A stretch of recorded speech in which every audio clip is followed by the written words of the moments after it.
Hay noches en el océano que parecen eternas.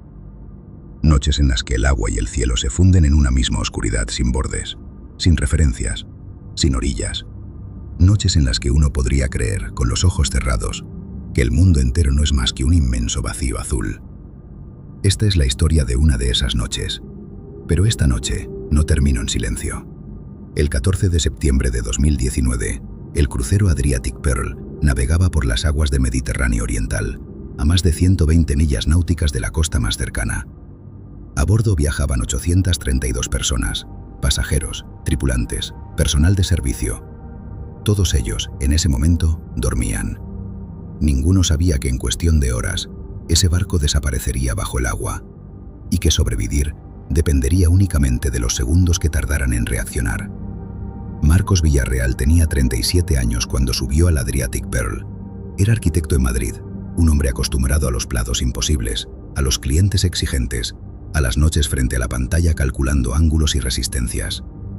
Era bueno en su trabajo, quizás demasiado bueno. El tipo de persona que siempre encuentra una razón para no parar. Ese verano, sin embargo, algo cambió.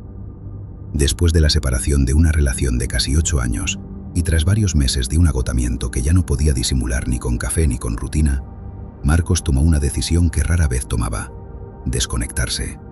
Una semana en alta mar, sin ordenador, sin reuniones, sin urgencias.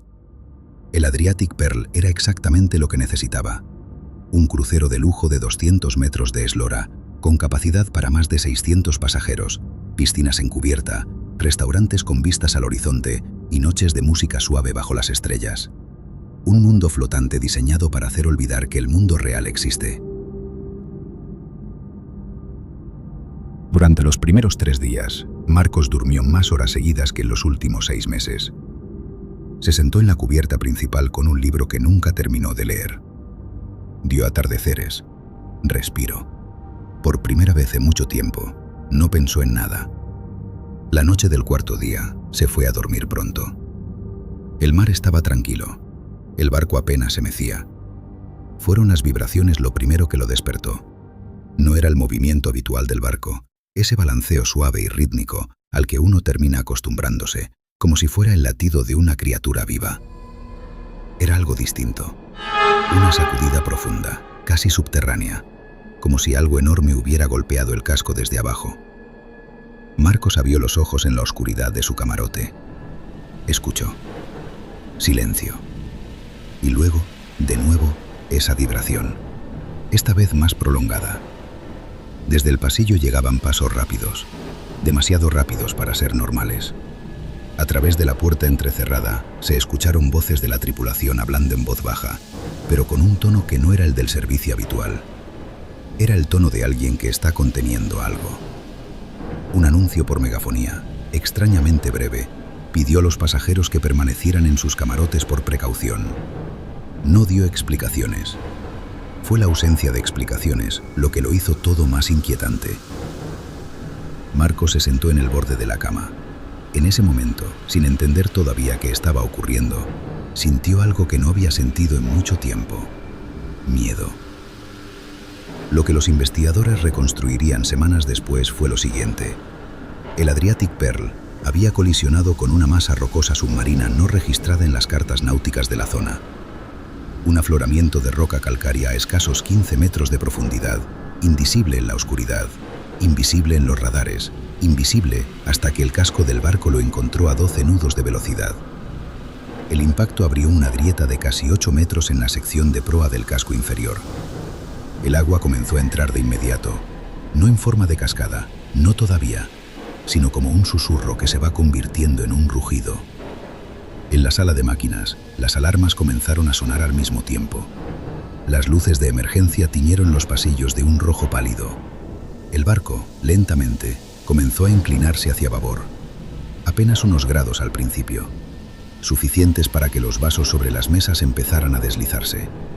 En ese momento, los pasajeros del Adriatic Pearl comprendieron que algo había salido terriblemente mal. El caos no llegó de golpe. Llegó en capas.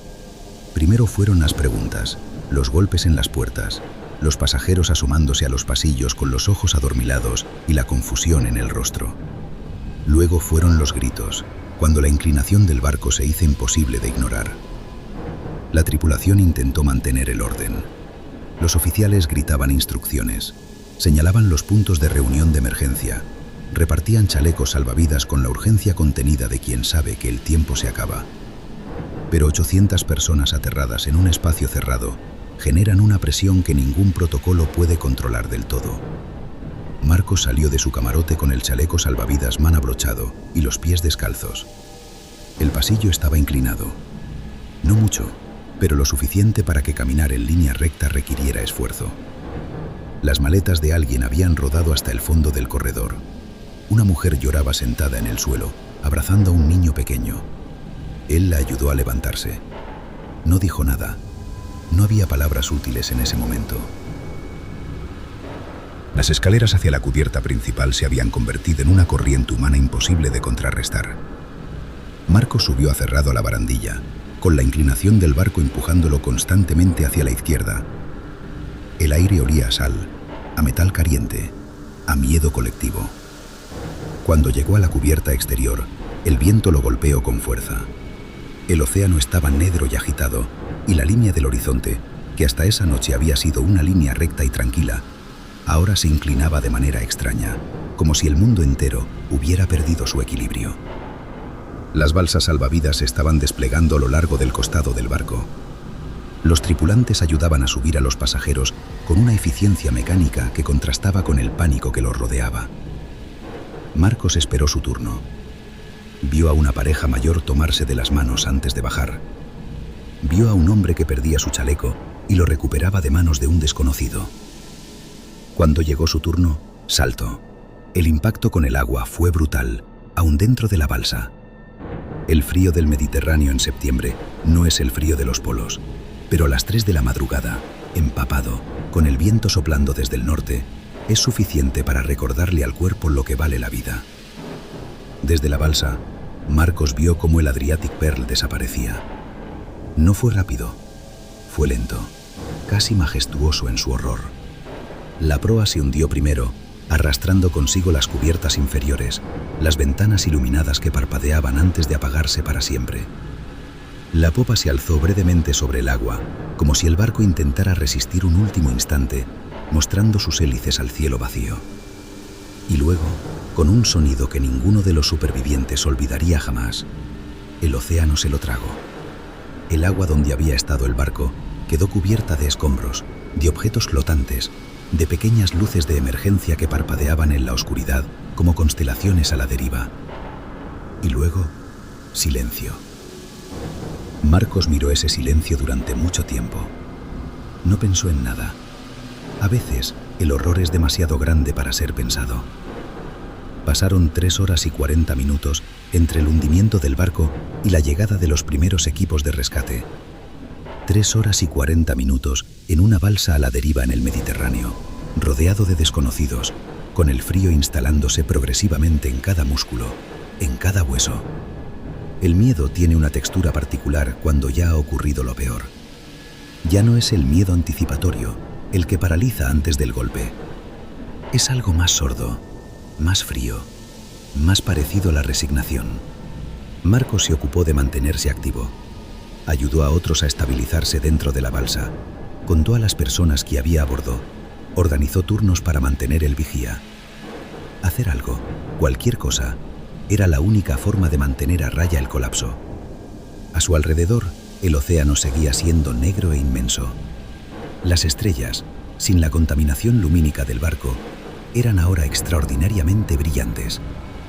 En otro contexto, habría sido hermoso. A las 6:03 de la mañana, cuando el horizonte comenzó a teñirse de un azul pálido, alguien señaló hacia el norte. Había luces, luces que se movían, luces que se acercaban. El carguero griego Poseidón III fue el primer barco en llegar a la zona. Lo siguieron, 20 minutos después, 2 helicópteros de la Guardia Costera italiana y una embarcación de rescate de la Marina turca. La operación de rescate duró más de 4 horas. Cuando los rescatadores alcanzaron la balsa de Marcos, él fue uno de los últimos en subir. había insistido en que subieran primero los heridos, los mayores, los niños. Un hábito, quizás, de quien está acostumbrado a calcular qué carga soporta cada estructura. Lo que sintió cuando pisó la cubierta del Poseidón 3 no fue euforia. Fue algo mucho más extraño y mucho más honesto.